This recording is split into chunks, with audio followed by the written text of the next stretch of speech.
Hey, ahlan wa sahlan fikum. Welcome back to another episode about Palestinian Arabic. Warm welcome to one and all. Today we're going to go back a little bit to talk some more about verbs, but I promise it's going to be more fun this time because we're going to really start getting some really good applications out of these verbs, especially with the concepts that we're going to talk about today. Today we're going to start talking about something, I guess it's called auxiliary verbs.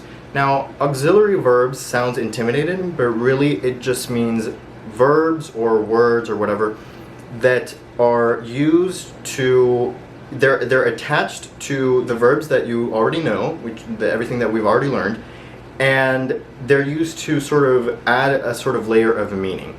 So this is like in English saying I eat versus I want to eat, or I can eat, or I must eat, or I should eat, and all of these things. So the way that you construct these is the same no matter which auxiliary verb or word you're using, so it's the same, but we're going to go through those auxiliary terms little by little. We're not going to do them all at once because there's not like a huge amount, but I don't want to make like a huge video just with everything and just make it all like that. So today we're going to talk about the terms that help us talk about desire, so what I want or what I wish or whatever, and the future, because they are related actually in a weird way. Okay, so the first thing that we should just cover is how to form these. So it's pretty simple actually, because I've kind of already gave you a little cheat in an earlier video when we were talking about the present tense. I told you that to form the present tense in Arabic, all you do in Palestinian Arabic, or Ammiya in general, you add a ba to whatever the verb would have been in Fusha, basically.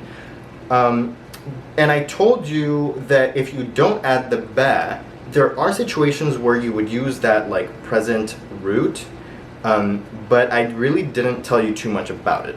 Here is where you use it. So this is technically called the subjunctive. Now the subjunctive is something that can exist in pretty much any language. It can, it doesn't mean that it does, but it's a type of verb that expresses like desire or possibility. It just means a verbal mood that refers to what is not real, as opposed to the indicative, which is like the real. So I eat, it's real, I eat. Now in English, there's not a proper subjunctive. So there is, but you can't tell, it doesn't look different. In many other languages like Spanish and French, there's a whole like type of conjugation for the subjunctive. Now in Arabic, it's not that there's a different conjugation per se, but it's the present tense just without the bab. In Fusha there's a different way of making the subjunctive, which is changing it relates to the final vowel, the final harakat for the verbs. But in Ammiya, because we don't use those final verbal endings, what we do is that we express it without the bab. So, for example, Badros is I study. Adros, by itself, it doesn't have a very specific meaning. It just means that I study. It really requires an auxiliary verb to clarify what subjunctive, what possible meaning it might have. It is possible to use these by themselves, but I recommend against it unless you really know what you're doing. I don't really think I need to say too much more because you already know how to do all the present tenses. All you have to do is remove the ba and you have the root. So now let's talk about some of those actually auxiliary verbs and terms that you can use to express desire and the future. Okay, so the first one is the verb hab. Now you might be wondering where I'm going with all of this, because hab just means to love. So how does that relate? Okay, hab means to love. It also means to like. There's no distinction in Palestinian, in Palestinian Arabic. It means to love and to like. But it also kind of means to want, like I want. The way that I would explain that for an English speaker is the same way that in English you would say, I would like to go to blah blah blah. Here you're saying I would like, it means I want, but the word that you use is actually like. I would like. It clearly means I want, but technically the word you're using is I like, right? So it's kind of like that. So ana bhab is I love, but it also means I want dot dot dot, and then you would use a verb, a subjunctive verb, or a verb in the subjunctive form to say what you want to do. Now, of course, you don't have to use it with a verb. Let me show you a distinction. If you say أنا بحب القهوة, that means I love coffee. Now, القهوة, I mean, it's the coffee, but it also refers to coffee in general.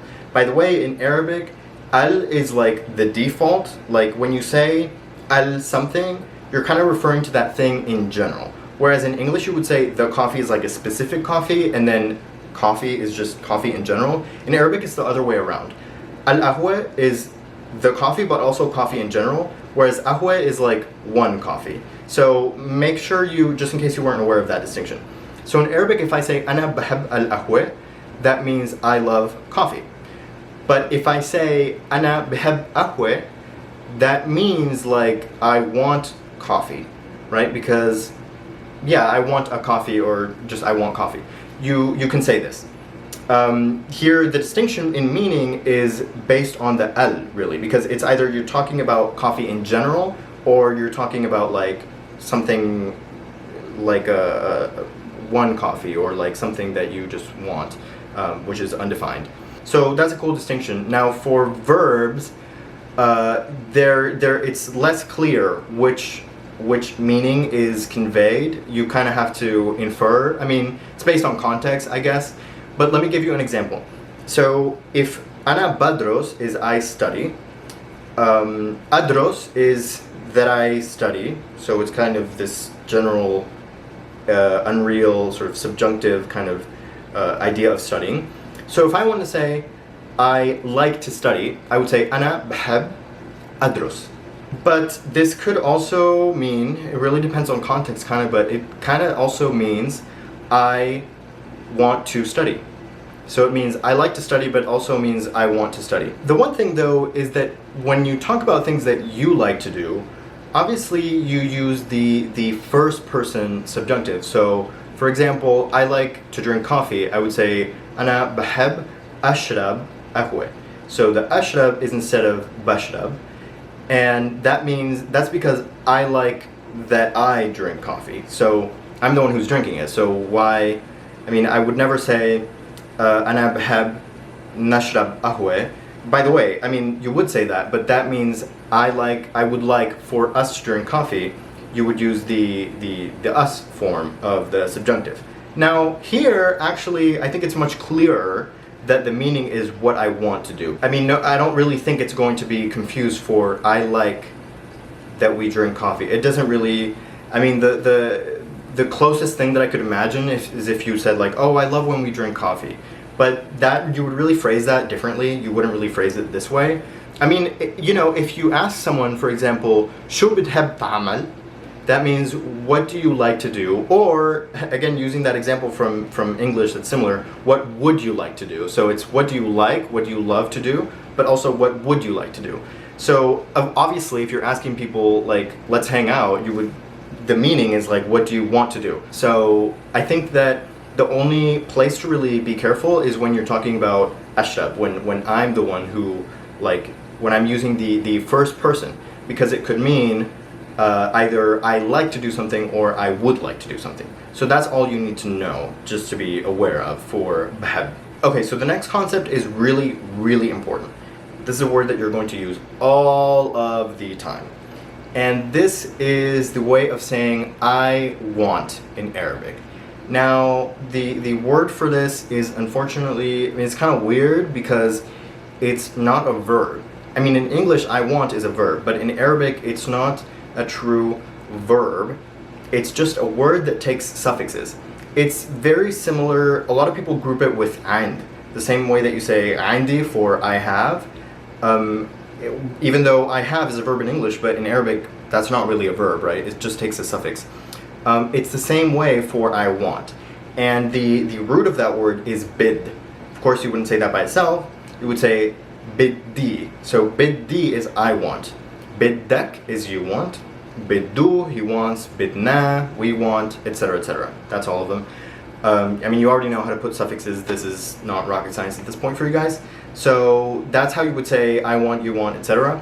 Again, not a verb, but it functions in the same way as like hab and behab. So all you have to do is you take the subjunctive and you add it after whoever is wanting to do that. So if I wanted to say, for example, biddy ashrab ahwe, that's very common. It just means I want to drink coffee. I do think that this is used more to say I want as opposed to hab, because bid is, I don't know, it's just I feel like it's the most common Arabic word ever. It's just used all the time.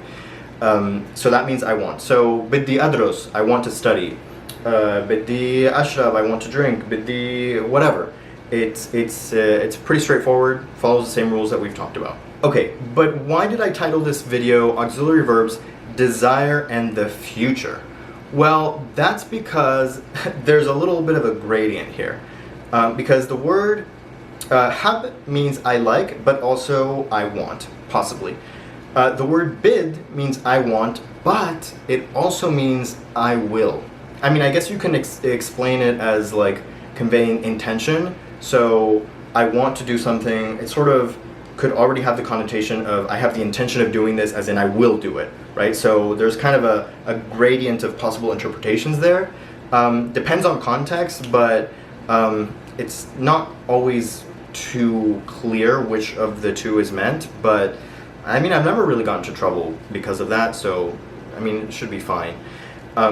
Anyway, so ana biddi adros means I want to study, but it could also mean I'm going to study. I use biddi primarily for I want, because I do think that is the primary meaning of bid. I think that is the sort of original meaning. And then you can kind of sort of expand that to mean like intention, but I think that that is an expansion of the meaning of to want.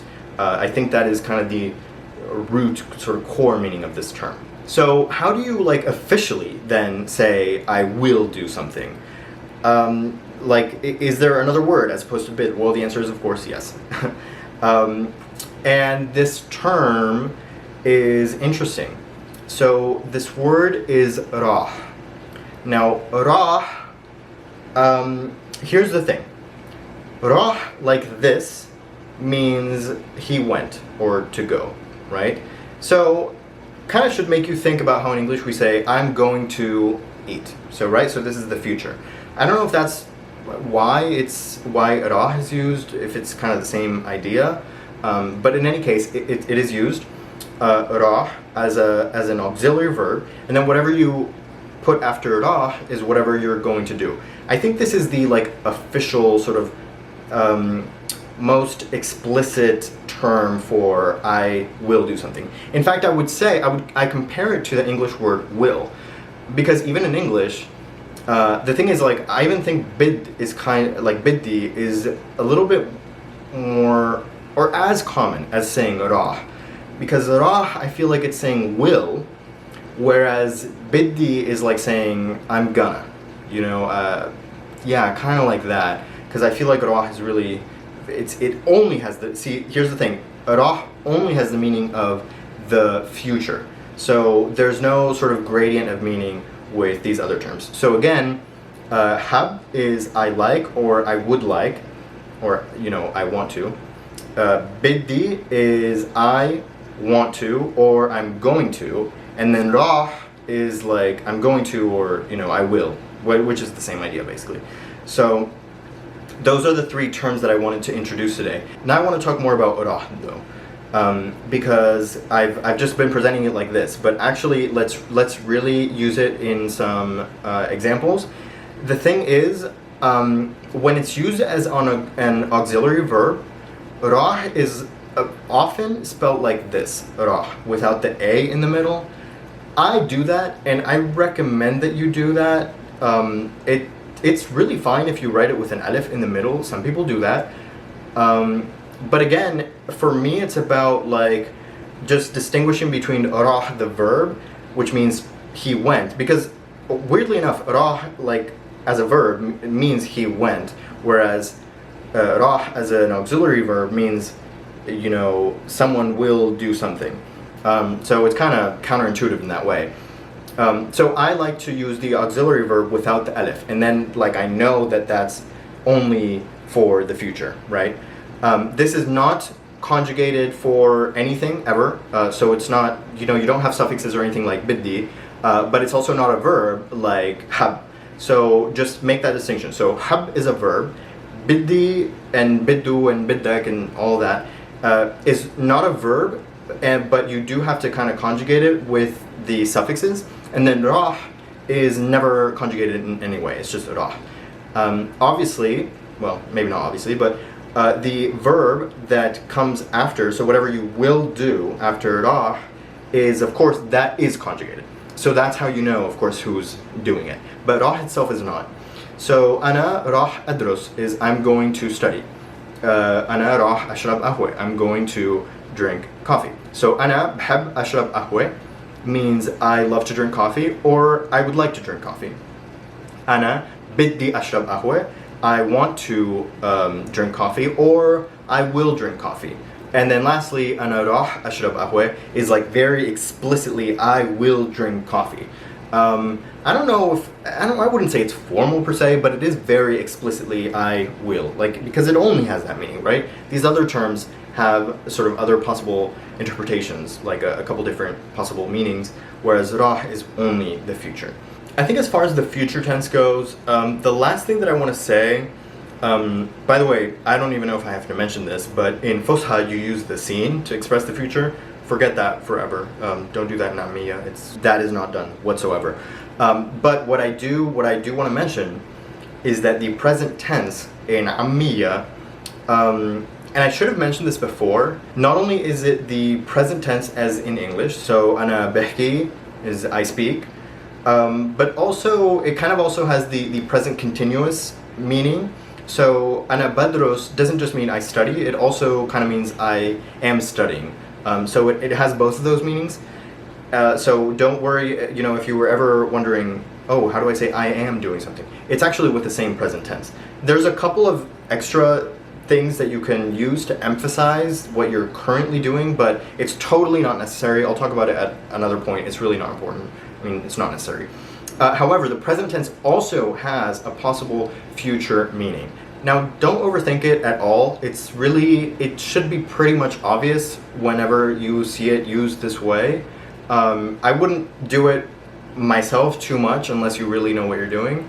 But I mean, even in Spanish, by the way, nobody tells you this, but you can use the present tense for the future. If I can say, the same way that I would say, mañana hablo con él. Hablo is I speak, but it means tomorrow I speak with him, tomorrow I'll speak with him. Likewise in Arabic, bukra behki ma'u, like, it means tomorrow I speak with him, but it really means tomorrow I'll speak with him. As I said, don't overthink it, but it could be used that way, just in case you ever, usually it's indicated by this word like bukra, like tomorrow, okay, obviously tomorrow. So often I feel like it's clarified. So that's why I don't really think you have to worry about it too much. But for your sake, I would say, for the future, say either rah or biddi. Okay, anyway, that was a lot of information for you guys. I hope you are bearing with me. That was auxiliary verbs and auxiliary terms, or whatever you want to call them. Again, we talked about desire, what I want to do, what I like to do, what I would like to do, what I will do, etc. All of that, they all follow the same concepts, again, just using the subjunctive, which is just the present tense without the bad, and then you add these particular terms. I think I've reviewed them a couple of times. Maybe I should have had some more examples, but really it all follows the same principles, so it's not really too complicated. Especially if you've already watched the other videos, which you really should do. Once you've watched all of those, this one just kind of flows naturally from that. And that's all I got for today, so tune in next time and I'll see you then.